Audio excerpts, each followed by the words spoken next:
This weekend, the big news was that the North Koreans shot off a rocket.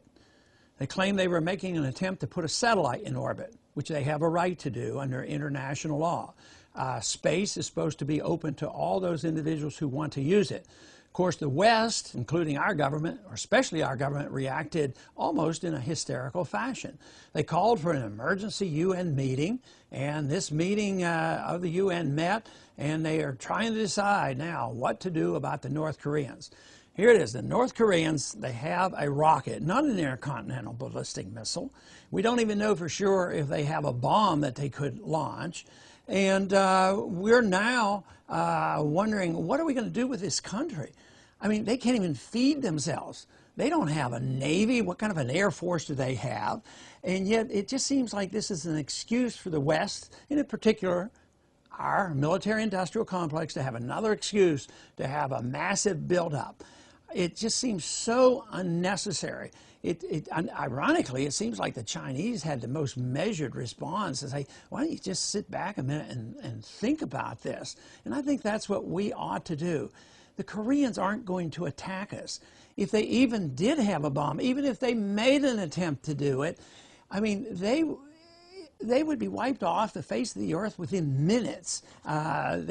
It's just preposterous to think that the North Koreans are a threat. I think they're playing cat and mouse. I think they're laughing. I think they love to see us go nuts over this. But what they don't understand is they might not realize how much we might overreact. And this whole thing that some of our politicians are saying, well, we should have gone in there and bombed that site before it even took off. But the technology there is so primitive, and yet we're at this point of thinking that it's like Pearl Harbor again. Just think, we are concentrating on weapons, and weapons are really important. But what have we said for many years? It's not the guns that kills, it's the people that kill. And yet we have politicians now claiming that we should practically go to war against North Korea at this moment.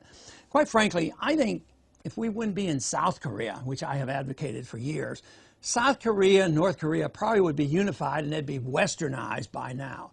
But this whole idea that we're there and we persist with this confrontation, communism is a failure. That's why the Soviet system collapsed.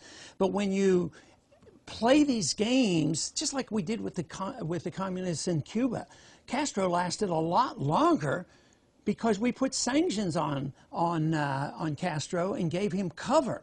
But that is going to come to an end. Eventually, after all these years, sanctions don't work. People are now crying for even more and more sanctions. So it just doesn't make any sense whatsoever for us to pursue these policies of antagonism. You say, well, these people are a bit nuts. Well, if they don't want to talk to us, fine. But if they would talk to us, I wouldn't give them any money.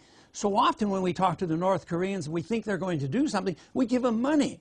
Why don't we try this third option? Instead of either attacking people or giving them money, just offer out friendship. If they want to trade with us, fine. But communism fails. It will fail. Their system is failing. The Soviet system, we didn't have to attack it.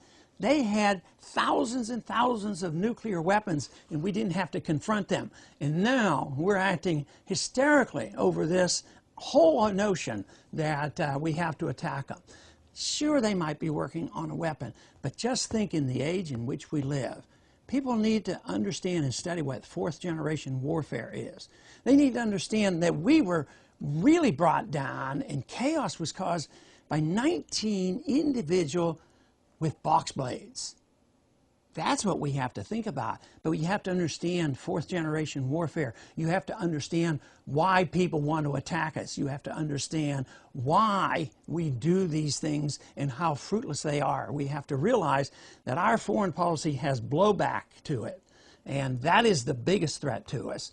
The best thing that we could do is take the advice of the Founding Fathers and say, look, let's trade with people, let's talk with people, try to be friends with people, and be more tolerant with people, and look to our own problems. When we make our own mistakes, if we have imperfections in protecting human rights and civil liberties here in this country. Let's take care of it before we preach and lecture to everybody else and expect them to respond to us.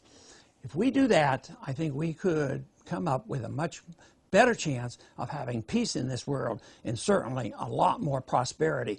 We don't need to be spending these hundreds of billions of dollars on international warfareism.